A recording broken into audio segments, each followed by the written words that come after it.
High বন্ধুরা, আবার অনেক দিন পরে তোমাদের সামনে আমি এসে গেছি। তোমাদের আজকে দেখাবো বেসনের বড়ার টক। এই যে সব কিছু দাঁড়াও তোমাদের দেখাচ্ছি। এই যে হচ্ছে বেসন গুলিয়ে নিয়েছি, 2-3 চামচের মতন বেসনটা গুলিয়ে নিয়েছি। এই যে হচ্ছে গুড়, এইটা হচ্ছে শুকনো লঙ্কা, ধনে আর মৌরি বাটা। আর যেটা দিয়ে টক বানাবো এই যে তেঁতুলের কাঠ। দাঁড়াও তোমাদের আমি দেখাচ্ছি, তোমরা দেখো। এটা কিন্তু সর্ষের তেল লাগবে বন্ধুরা। এই যে সর্ষের তেল দিয়ে দিলাম, আগে বড়াগুলো ভেজে নেব।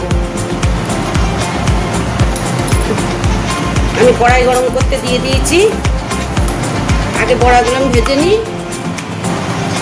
এই যে বেসনের বড়া ছেড়ে দিলাম, ছোট্ট ছোট্ট করে বড়া দিচ্ছি আমি। এবার আমি বড়াগুলো উল্টে দেবো।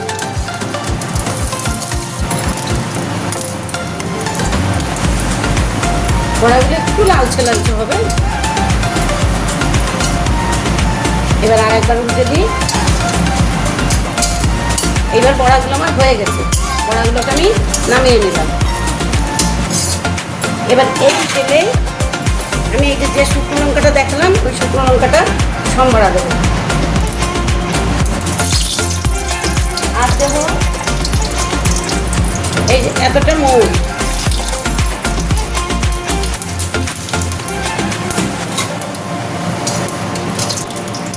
যে বড়াগুলো ভাজলাম সেগুলো ঢেলে দিলাম, আর দেবো অল্প একটু জল।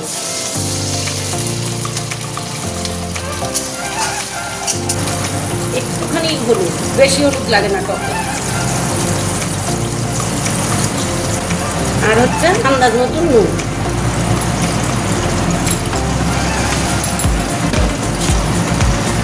এই যে দিয়ে দিলাম।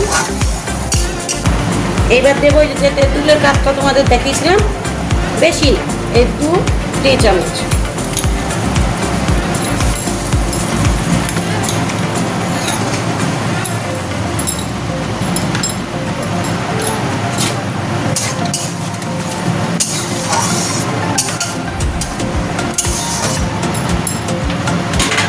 একটু ফুটে উঠবে, বেশ খানিকটা এতে গুড় লাগবে, আমি অনেকটাই তেঁতুল দিয়েছি।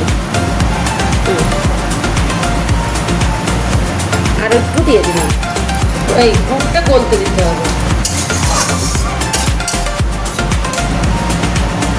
এই দেখো বড়াগুলো পুরো ভিজে যাচ্ছে, আর রেখে দেবো যখন তখন পুরো ভিজে যাবে। একটু গুড়টায় টান টান আসবে।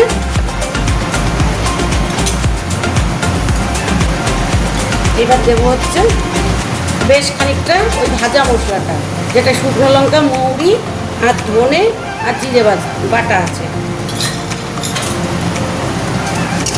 এই দেখো বন্ধু, কি জলদি, একদম চট জলদি বেসনের বড়া টক ঝাল মিষ্টি চাটনি হয়ে গেল।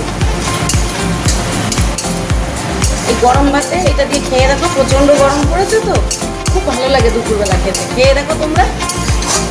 এই যে আমার হয়ে গেল বেসনের বড়া টক ঝাল মিষ্টি চাটনি।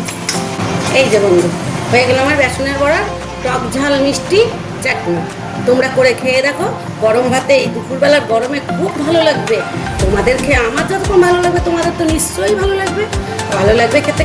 কিন্তু ভালো লাগলে ভুলে যেও না, আমাকে একটা লাইক করবে, একটা কমেন্ট করবে, সাবস্ক্রাইব করতে কিন্তু ভুলবে না বন্ধু তোমরা আমাকে। আমিও তো তোমাদের বন্ধু, তাহলে নিশ্চয়ই একটা সাবস্ক্রাইব করে দেবে তোমরা এই চাটনিটা খেয়ে। তাহলে এবার আমি আসি।